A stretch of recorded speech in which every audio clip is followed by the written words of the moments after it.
கர்த்தருக்கு ஸ்தோத்திரம். கர்த்தராகிய இயேசு கிறிஸ்துவின் இன்ப நாமத்தில் இனிய வாழ்த்துக்கள். இன்றைய தியானத்திற்காக ஜெபித்த பொழுது தேவன் தந்த வசனம் பிலிப்பியருக்கு எழுதின நிருபம் 3ஆம் அதிகாரம் 11ஆம் வசனம்.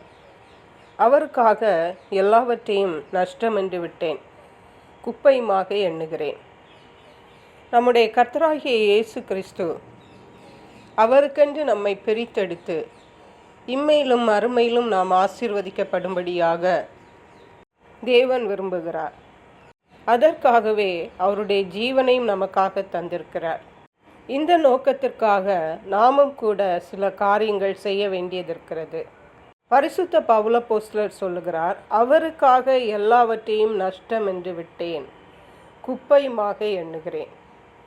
நமக்காக ஜீவனை தந்த இயேசுவுக்காக எல்லாவற்றையும் நஷ்டம் என்றும் குப்பை என்றும் விட்டேன் என்று சொல்லுகிறார். அதை குப்பையாக எண்ணுகிறேன். அவ்வளவு பெரிதாக இயேசுவையும் இயேசுவின் மேலுள்ள அன்பையும் தேவன் வெளிப்படுத்துகிறதை, பரிசுத்த பவுல் வெளிப்படுத்துகிறதை பார்க்கிறோம். முந்தைய வசனம் சொல்லுகிறது, இப்படி நான் அவரையும் அவருடைய உயிர்த்தெழுதலின் வல்லமையும் அவருடைய பாடுகளின் ஐக்கியத்தையும் அறிகிறதற்கும் அவருடைய மரணத்திற்குப்பான மரணத்துக்குள்ளாகி எப்படியாயினும் நான் மரித்தோரிலிருந்து உயிரோடு எழுந்திருப்பதற்கு தகுதியாக்கும் படிக்கும். இயேசு கிறிஸ்து நம்மை அழைத்த நோக்கமே மரித்தோரிலிருந்து நம்மை உயிரோடு எழுப்பி அவரோடு நாம் இருக்க வேண்டும் என்பது. அதற்காகத்தான் உயிர்த்தெழுதல், அதற்காகத்தான் பாடுகள்.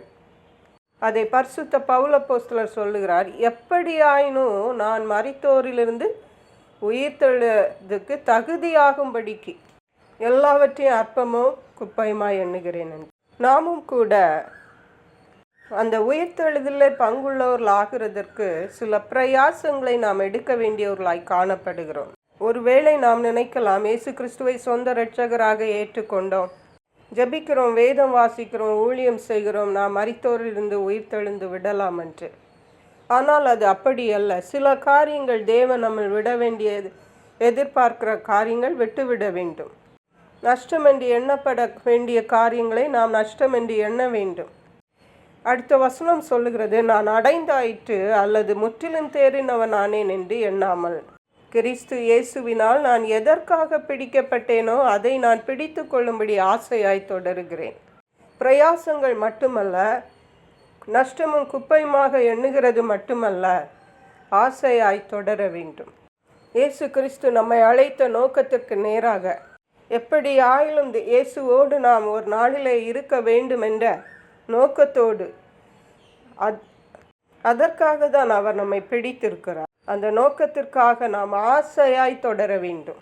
நாமும் நமக்குள்ள எல்லாவற்றையும் கர்த்தருக்கே உரியது என்று அவரிடம் நாம் அர்ப்பணித்து தேவனுடைய சித்தத்திற்காக நாம் பிரயாசப்பட்டு ஆசையாய் தொடரும் பொழுது தேவன் நம்மை மரித்தோரிலிருந்து உயிரோடு எழுப்பி அவரோடு கூட என்றென்றைக்கும் வைத்துக் கொள்ளுவார். கர்த்தர் தாமே இந்த வார்த்தைகளை ஆசீர்வதிப்பாராக. ஜெபிப்போம். எங்களை கிருபையா நேசித்து பாதுகாத்து வழி நடத்துகிற எங்கள் அன்பின் தகப்பனே, ஆசீர்வதிக்கப்பட்ட இந்த நல்ல நாளுக்காக நன்றி.